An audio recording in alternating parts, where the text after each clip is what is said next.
Hello, students. So we now have strings in addition to all the other things that we have. So let's try to recap the different built-in data types that we've studied so far. So what sort of things do we have? Well, we have ints, we have floats, even though we try to avoid them. We have complex. We have, I'll talk about complex a little bit here. We have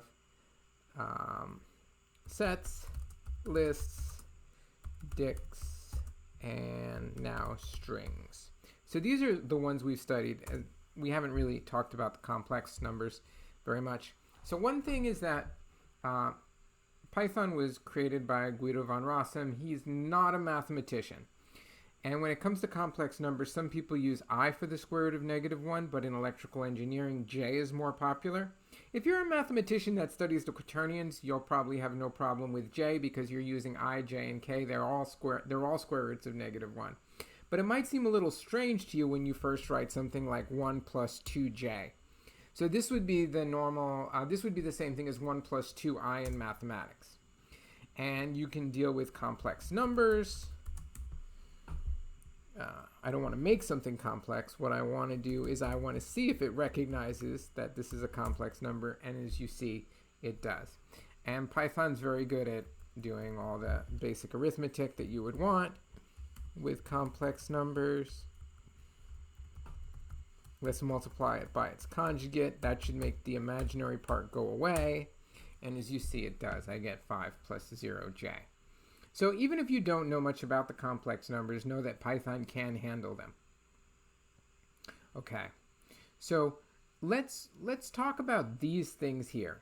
And I sort of left off tuples intentionally, but first let's talk about what's iterable, right? We can't take things out of an int or a float or a complex number, right? So that doesn't make any sense. But we can take things out of these.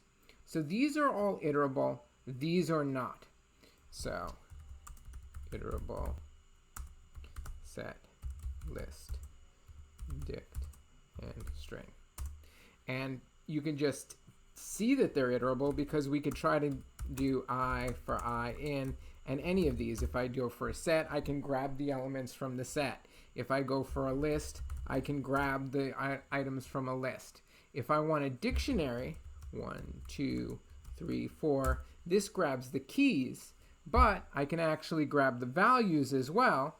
One thing I could do is I could do that, and that'll allow me to grab the values. Of course, this created something that was not a dictionary. It's sort of a container that holds the values, but I can still iterate to get the values as well.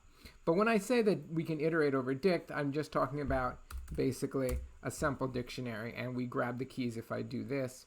And then finally over a string,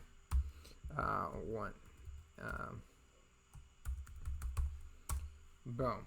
So we can do this. We can grab things from it. That's what I mean by iterable. So iterable, set, list, dict, and string. Not iterable, ints, floats, complex. Oh, I should toss a bool in here. Also not iterable. So these are not iterable. You can't take anything out of true, right? So let's write that down. Not iterable. So that's int, float, complex, and bool. Okay. So then we have these other ideas: mutable, and immutable. Now, immutable things are things that we can't change in place. Mutable are things that we can change in place. Now, we already know how that works with assignment. If you assign something to something that's mutable, and then you say assign another variable to that same thing, now if that thing is mutable, both of those variable names, they're linked. But if it's immutable, it's not. And we've done plenty of examples with that. These examples we haven't done with string. So we've seen before, let's see, we have mutable, so sets, list, and dicts. These are mutable. But what about string? We haven't tested out string yet. So let's see. So The question is can we in some sense change a string in place? Maybe we could join stuff together, but think about, what does join do? If I have A is equal to, or let me say my word is Carroll. So my word is Carol, and what I want to do is I want to join those. Join word. This doesn't affect the word itself. The word is going to stay the same. We actually don't have anything that's going to change the word and leave it in the same place as memory. This is an immutable object, so in Python. So that means we can use it in a set. As a matter of fact, the simplest way of seeing if it's immutable is to see if you can put it in a set. Now, I have to be a little careful. We can put things in sets that are not immutable but are hashable. But for the most part, the two are going to coincide. Everything that is immutable is hashable, and you can put it in a set. Everything that is immutable is hashable, so you could put it in a dictionary. Lists with list it doesn't even check, because lists you have order. You don't have to worry about collision, right? On sets you have to worry about two different things that are mutable suddenly becoming the same. Then they might become different, and then they might become the same again, and then they might become different. With lists, you never have to worry about that, because whether things are the same in a list, it doesn't matter. Each thing is in its own spot. So this is fine in a list. I don't have to worry about, whether this becomes this, even if these were mutable things. They're not. But I don't have to worry. So let's talk about immutable. So immutable are things like ints, floats, complex, bool, and now str. And all of these can be used as dictionary keys. All of these things can be used in sets. Mutable, well, these are things like sets, lists, and dictionaries. Okay, now you're noticing probably that I left out tuple. And that's because tuple is a little more complicated. If I make a tuple and I put things in that tuple that are immutable, then it is immutable. I don't have to worry.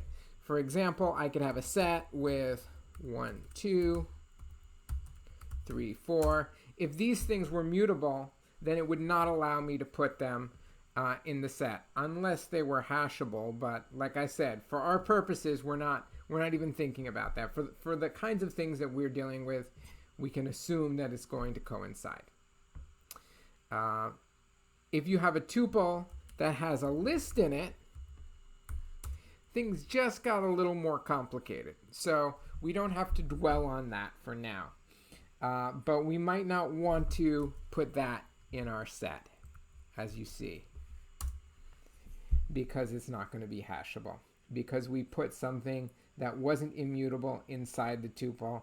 And even though tuples will be immutable when they're made up of immutables, we run into trouble when we put things that are mutable in our tuples. So, two properties to think of. Is it iterable? Is it mutable? When it comes to objects in Python. And they can help us figure out what things we can take stuff out of and what things that we can use for, say, sets and dictionaries and stuff like that as well. And that's a review of all our data types so far.